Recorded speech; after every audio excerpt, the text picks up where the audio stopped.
Good day, ladies and gentlemen. Welcome back to the Incessant State. So today, I want us to add on to the consolidation of chemical equilibrium with the hopes that everything that we've covered thus far has been quite clear in terms of the equilibrium constant, the different factors that affect chemical equilibrium, how to apply Le Chatelier's principle, and it's very important to also know how to answer questions based, but using Le Chatelier's principle.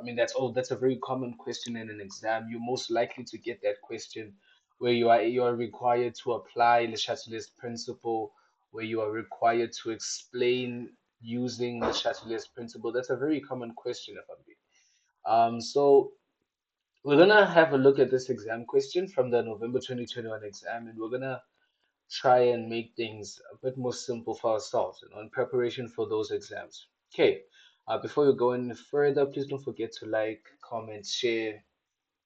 Share with your friends, your family, your partners. Anyone that you feel like deserves this information. You cannot gatekeep excellence. But nonetheless, so this is what we have here. So they say to me I should consider a balanced equation below for a hypothetical reaction that takes place in a sealed 2 cubic decimeter container. So remember, at all times, ladies and gentlemen, they will give you a certain volume, right? And this volume will be a constant volume for every whatever reaction you have in a certain container, as you can see here. That container has a volume of 2 cubic decimeters, meaning that's 2 cubic decimeters for this substance, and that substance. So these three substances have the same volume, right? Because in a way, you can think of it as all these three substances in a jar that is sealed. Remember that chemical equilibrium can only be attained in a closed system. In this particular case, we think of it as like a closed jar, right? So I have a jar right there that's closed, and then inside there, I have my P, that's this guy. I have my Q2, that's that guy there. And I have my PQ. And in this particular case, in this particular jar, there's a volume of 2 cubic decimeters. Hence, since these are all inside this jar, then they would obviously all contain the same volume.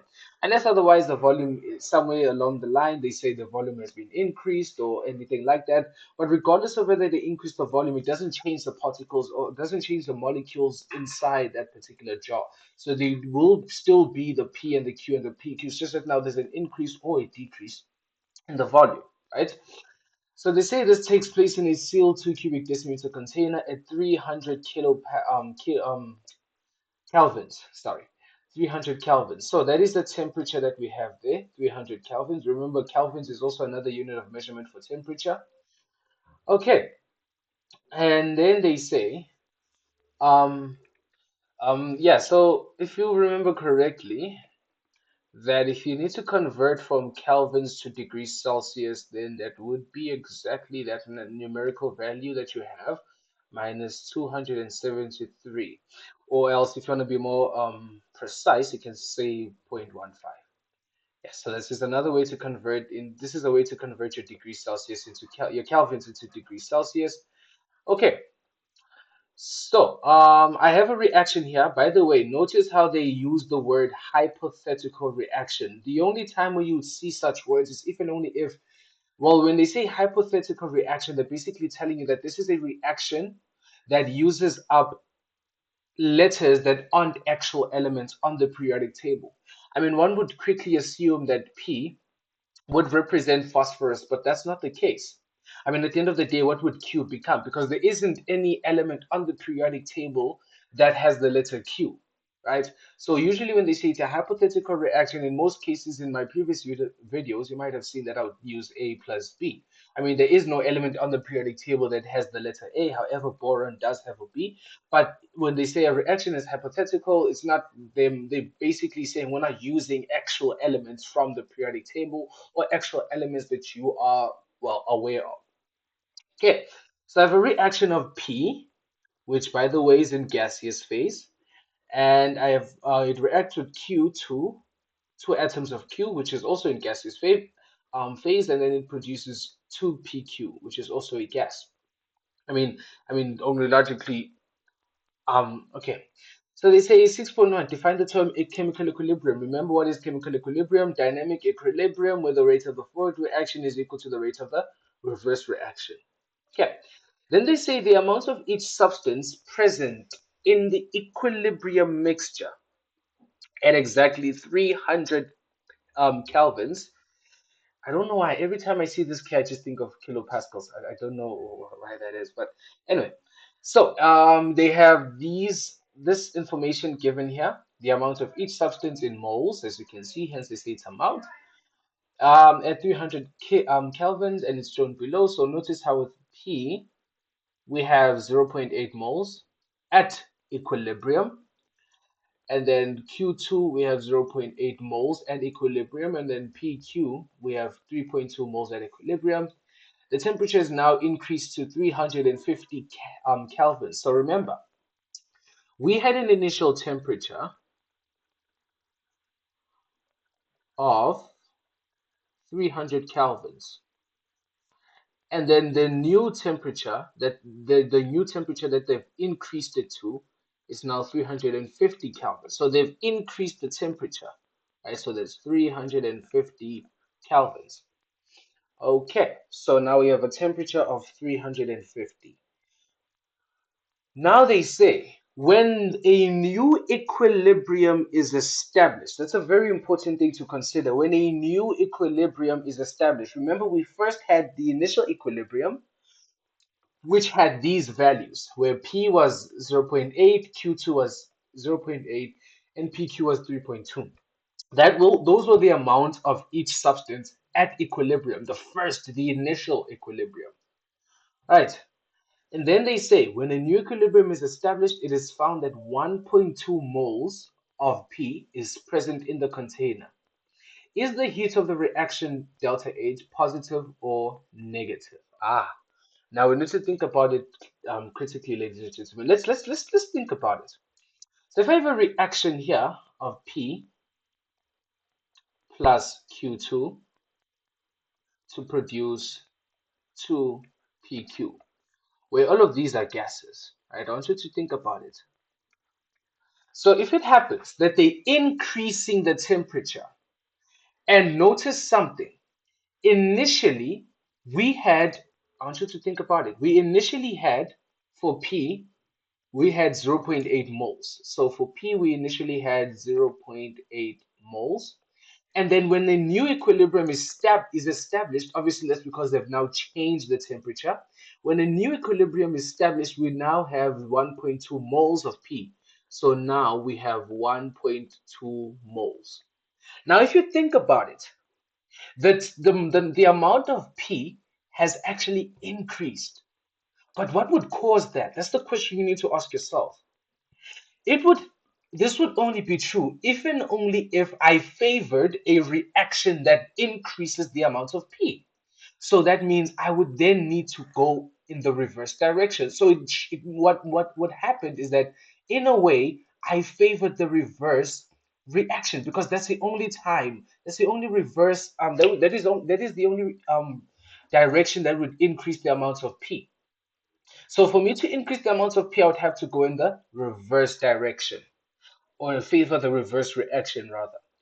And now you then ask yourself, since I've increased my temperature, what does temperature do? In fact, what role does temperature play when it comes to choosing the reverse reaction? Obviously, that means we had heat on the product side. Why? Because now, if you think about it, if we had decided to say, okay, if we had decided to say heat was on the reactant side, let's say I just decided to say heat was on the reactant side. Notice something. Already we've been told that temperature did what? Temperature increased. So if I increase the temperature, that means I need to increase the heat. And as a result, equilibrium would be reestablished by favoring the forward reaction. And that's not what we have established here. So it can't be heat on the reactant side, right? So it has to be heat on the product side. Why? Because if you think about it, if I increase the temperature, I increase the heat, which then forces the reaction, the system to favor the reverse reaction, which is actually the reaction that we are supposed to favor. So in essence, the reverse reaction was actually favored here. And that is only because we had heat on the on the product side, and an increase in the temperature increased the heat, which then led to the reverse reaction being favored. And as a result, you then ask yourself, when I have heat on the product side, is it an endothermic or is it an exothermic? Aha, this is an exothermic reaction because heat is released. Heat is released as a product in this particular case. So this particular reaction then was an exothermic reaction. And what do we know about that? Delta H is negative. Yes, so your answer here will be negative. So that's a very important thing to consider, ladies and gentlemen. This question really needed you to think about it. Try to give it some proper thought. Sometimes it's very important to just have these little um, what can I call these things?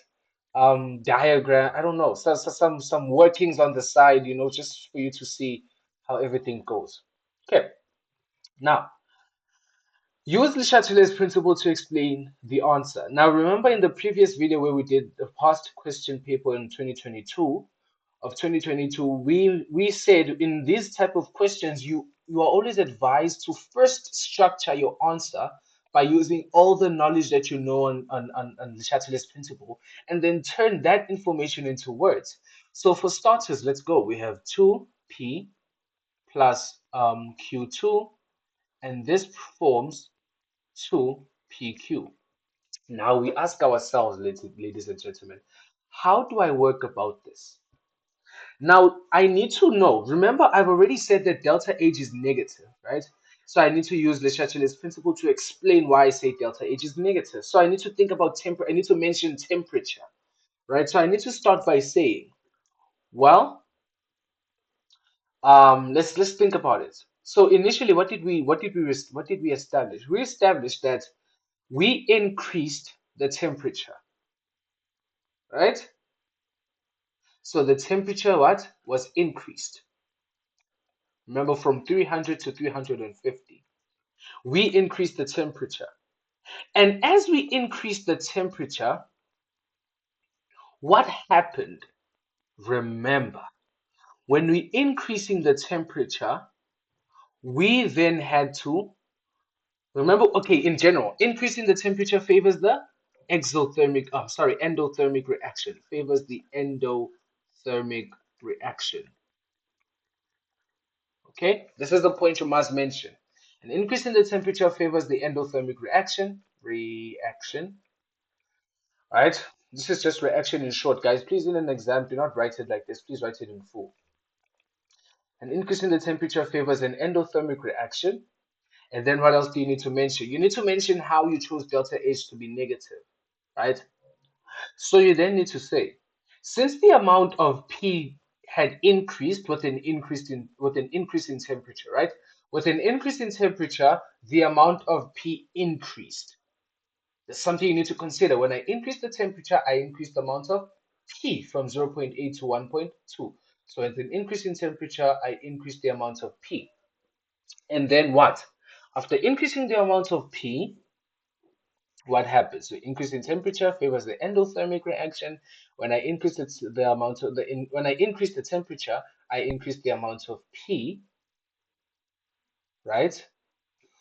So with that being said, what happened? Remember, we had to favor the reverse reaction for that to be possible. We had to favor the reverse reaction,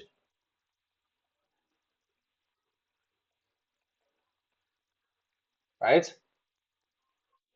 And remember, that if an increase in temperature favors an endothermic, what does it mean for the exothermic? That means the forward reaction is exothermic. Remember, we've covered this in our previous video where we had established that delta H is less than zero. That tells you that the forward reaction is exothermic. So if the forward reaction is endothermic and an increase in temperature favors if a forward reaction is exo and an increase in temperature favors the endothermic reaction, you then need to tell the marker, or yes, the marker, that we had to favor the reverse reaction. right? Why did we have to favor the reverse reaction? Because the forward reaction is exothermic. So this is how you'd structure your answer. Let's put this in words. So you would start by saying that an increase in the temperature, you need to write it in full. I'm not going to write it in full, but you must make sure to write it in full when you're answering this question. So an increase in temperature favors the endothermic reaction. Make sure that when you're answering these questions, you avoid writing in paragraphs, and also ensure that when you answer these questions, you link your points. You can't just talk about one point here and then speak about something completely different. No, they must link each other. So an increase in temperature favors the endothermic reaction, right? Second point, tell them. Now that you've told them that an increase in temperature favors the endothermic reaction, you need to tell them more, right? As a result, what did we favor? The reverse reaction, right? Thus, the reverse reaction was favored or is favored, really. Thus, the reverse reaction is favored. And as a result, what is your conclusion?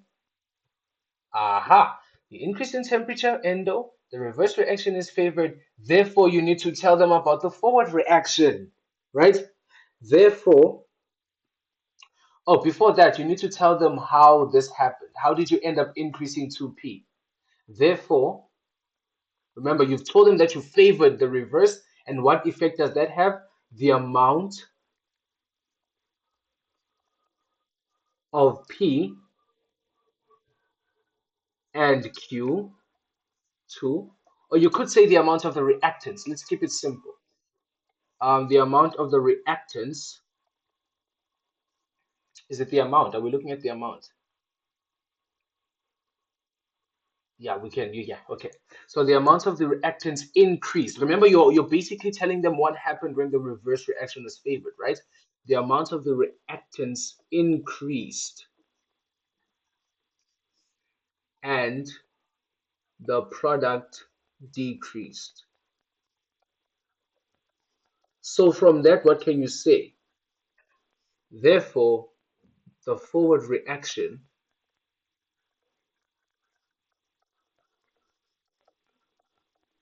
is exothermic. Now, I want you to think about how I answered this. Now, notice something. I started by saying an increase in the temperature favors an endothermic reaction. That is basically us. That is basically you including the fact that I acknowledge that temperature was increased, right? You're telling them since you guys increased the temperature, I know that an increase in temperature favors the endothermic reaction. And then you then go back to linking how the amount of P actually increased by telling them that the reverse reaction is favored. What is the when I favor the reverse reaction, what are the results? What is the outcome?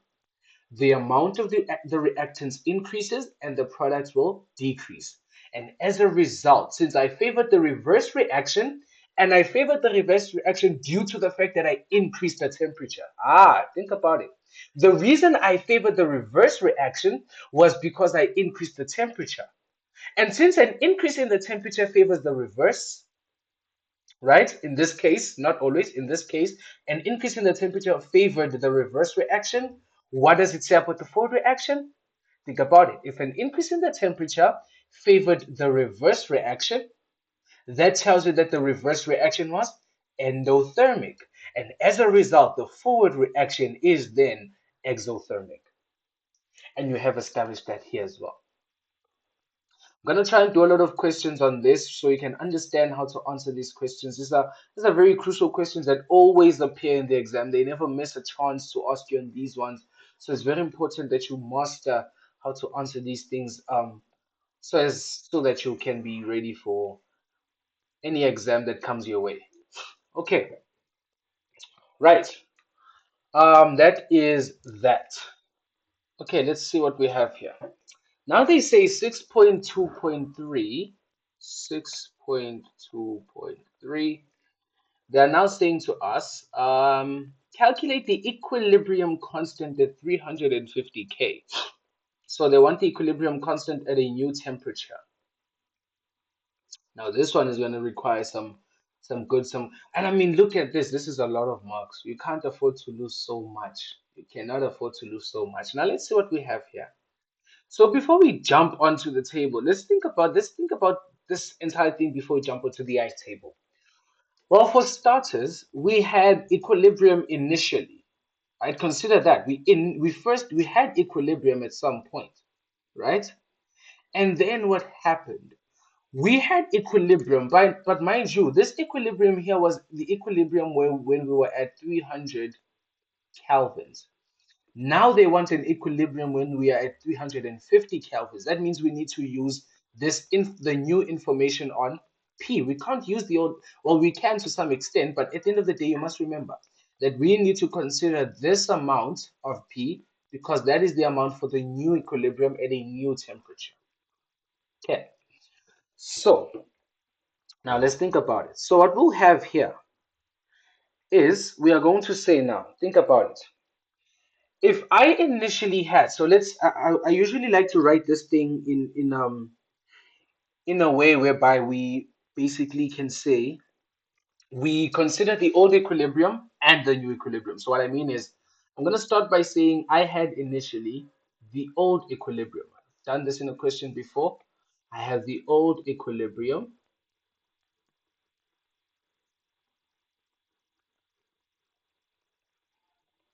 That's the old equilibrium. And then what happens? What happens then? I then establish a new equilibrium. I establish a new equilibrium. So remember with let me put these things down. So I have P, let me put them in different color. So I have P, I have Q2, and I have PQ. Now, why is it that I'm including all of them? Because all of them are all in gaseous phase. And remember that we said Kc only works for gases and substances in solution. Okay, so now, what happens thereafter? Remember, now you had an old equilibrium. What information did you have when you had the old equilibrium? Let's quickly write that down. Old equilibrium. What information did I have there?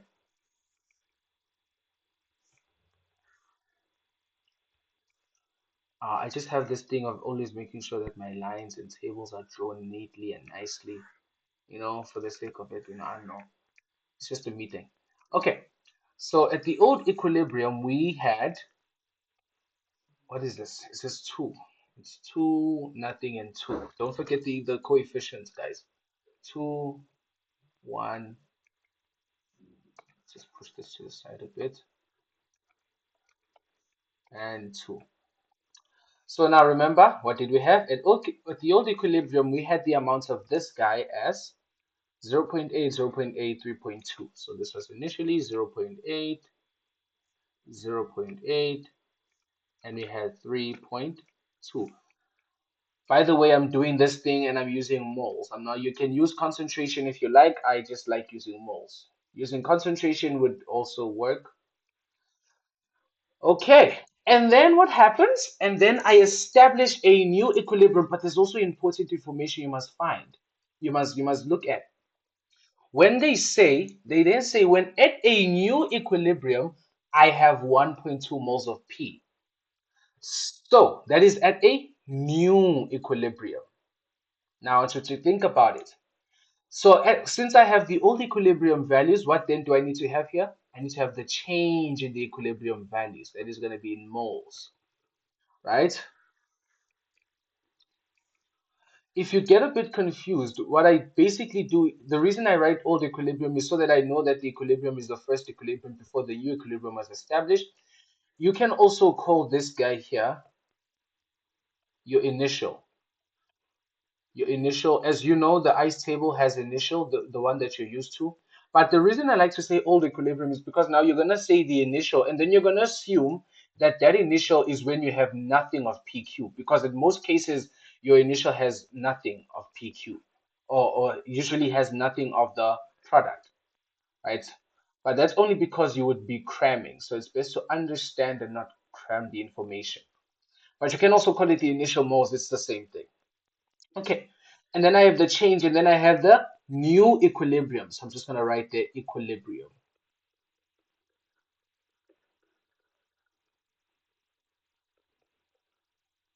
in moles. Aha. Now notice something. At the new equilibrium, what did we know about P? We were told that P has 1.2 moles. Aha. So at the new equilibrium, P has 1. In fact, since I was given this, I'm going to use a different colors. P was 1.2 moles. Aha. And then now from here you can finish off the table. Remember now you're going to use these new values to calculate the Kc. So it was very important to first consider the old equilibrium before the new equilibrium. So now I'm going to get the change in moles. What is the change here? Remember, it's going to be, what do you guys think it'll be? Pause and think for a second. Remember, guys, this is then going to be 1.2 minus 0.8. Now, in a way, to get what was here, let's say here the value was 0.1. This basically tells me that the 0.1 is the 0.1 that basically reacted, right? And as a result, is going to be the difference between 0.1 and 0.8 and 0.1. Then here you would have your 0.7. But then you ask yourself, how do I move from this given that, and how do I take these two to produce this one here? That would obviously mean you would have to get the difference between 0.7 and 0.8. Yes, it would be negative. In some cases, you do get negative values, but those negative values tell you something about what happened during the reaction. Like maybe something was used up, you know? Okay. So then this is going to be 1.2 minus 0.8. Let me grab my calculator, but that should give me 0.4 because 4 plus 8 is 12. So yes, that should give me 0.4. Ha, there we go. Oh, this is not there, by the way. Now I can use, remember we are at the change part, guys. Remember the change part. This is the only time when we can use the stoichiometric what? Ratio. This is the only time we can use the mole ratio. So this is me. I'm going to say here that for every, so the ratio of P against Q2 is 2 is to 1. And for every 2 moles of P, I have 1 mole of Q. And therefore, I have 0.4 there. And I have N here. So 2N equals to 0.4. And the number of moles of Q2 is then going to be equal to 0.4 divided by 2, which is going to be 0.2. So here, I will then, in fact, let me write these ones in red. These ones will be 0.4, 0.2. And since the ratios of P and PQ are equal, this is also going to be 0.4.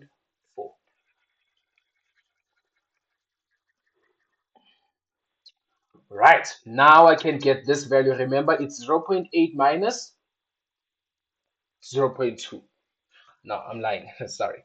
It's actually 0.8 plus 0.2. Remember, 0.8 plus 0.2. What is 0.8 plus 0.2? Remember, this is going to be 0.8 plus 0.2, which is 8 plus 2, which is basically 10. So that's just going to be 1.0. 1.0. Let's see, 0.8 plus 0.2. Guys, sometimes it's always nice to not um, just think of things as like you can do this with your own head. Sometimes it's just always nice to confirm, because what if now the exam pressure is the exam atmosphere is literally clouding your brain now. It's a pressure and all of that. Now you can't think clearly, and it's a lot going on really. And then here, what will you have? Now remember, now I want you guys to understand something here. I want you guys to really understand something. In this case, now I need to make sure that you get what I'm about to say now. Now, what you must understand here is that when you have PQ, right, you would then say, now, notice how you went 0.8 plus 0.4, 0.8 plus 0.2. Here you'd have 3.2 minus 0.4. And then you would get a value of 2.8. But why do I subtract? Now, I want you to think about it clearly. You need to think about this logically. Remember what we had established, ladies and gentlemen. We initially had, there was a point where we said because the amount of P increased, notice now, why is it 1.2? Because it obviously had to increase, right? So it increased by 0.4. Now I want you to think about it. When I favored the reverse, I hope you still have it in locked in your brain that we had favored the reverse reaction. What happens when I favor the reverse reaction? Something happens. What is it that happens? The amount of PQ must decrease, this must increase, this must increase. Hence here, we said 0.2, 0.8 plus this, 0.8 plus this, 3.2 minus that. Why? Because this had to decrease, ladies and gentlemen. How do we decrease something? We subtract from it. I hope that is very clear. We had established somewhere along the line that reverse reaction is favored. But with that being said, what did we also establish? We also found that since the reverse reaction was favored, that means that we had to decrease PQ, decrease Q2, sorry, increase Q2 and increase P. In fact, it's also in our explanation here that the amount of the reactants, P and Q, increased and the product decreased. That is why we had to add on to the 0.8, the 0.8, and we had to subtract from the 3.2. Guys, it's very important to make note of such things. This is very important. I hope you got that part. I really do hope you got that part.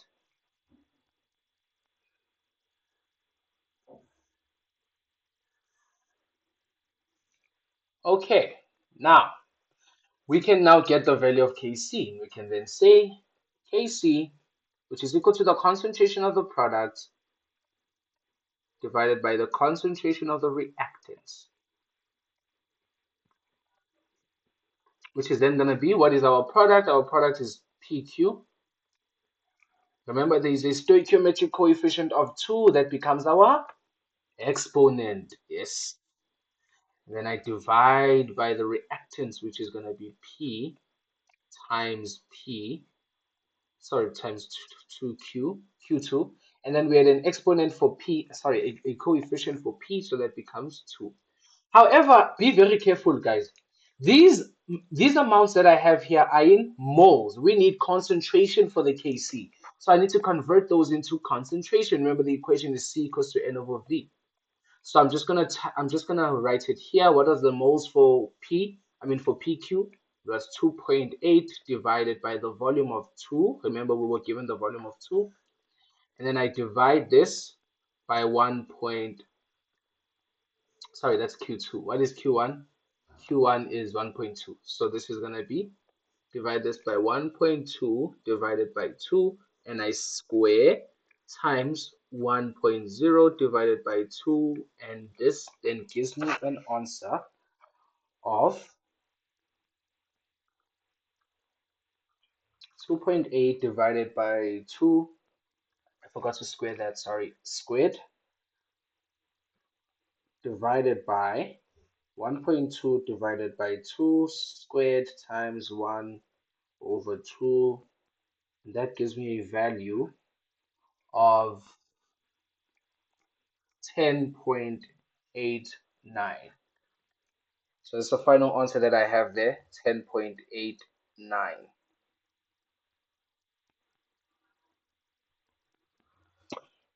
And there you have it, ladies and gentlemen. That is the Kc value that we calculate. 10.89 is our final answer. Okay, I really hope that was clear. Guys, please make sure to not just jump onto the table. Just make sense. Make sense of everything that you have, you know. And remember, Kc is a ratio, so it doesn't have any units. Okay, right.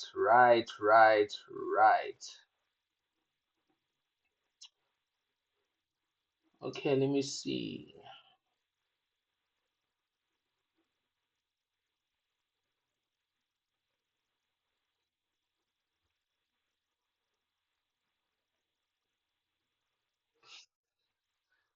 Okay, cool. Now let's see what we have here.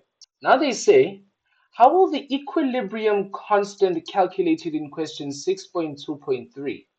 How will that equilibrium constant, this one that we got here, which was 10.89, how will this equilibrium constant be affected when the volume of the container is decreased at constant temperature?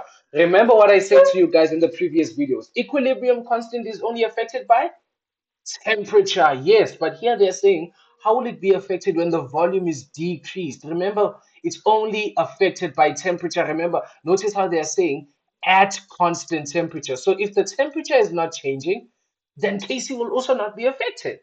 So volume has no effect on Kc. The only factor that has an effect on Kc is temperature. So in this particular case, you then choose your answer nicely and confidently remains the same.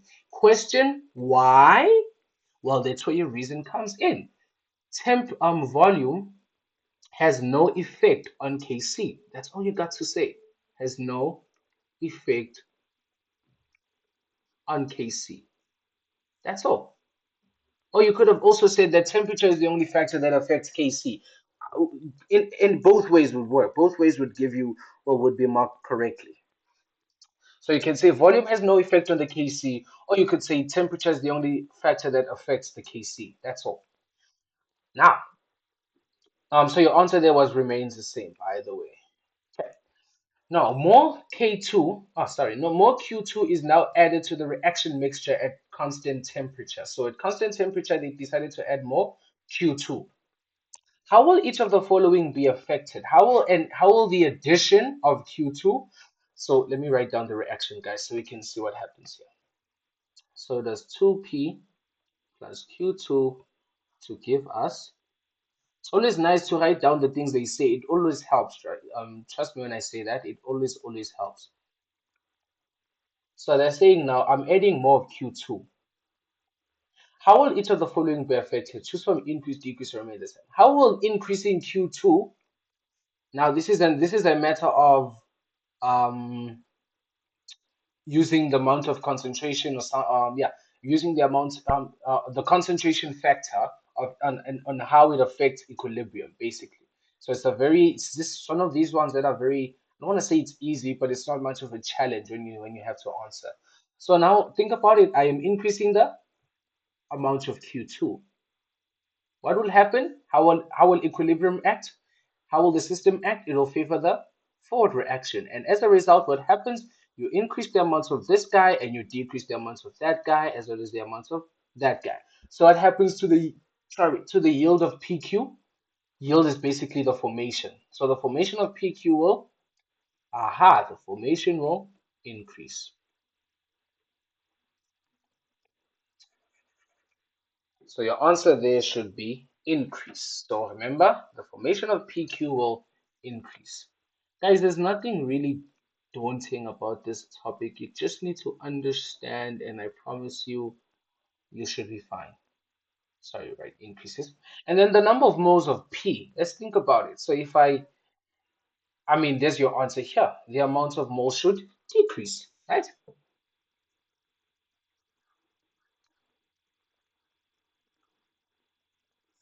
And there you have it. You're done. That's your answer. And that concludes the question here. I really hope everything was proper. I really hope everything was well answered. And if you guys have any questions, then please do not afraid to drop into the comment section, and I will attend to you as soon as possible. But from me to you, I will see you guys in the next video. Thank you very much, and goodbye.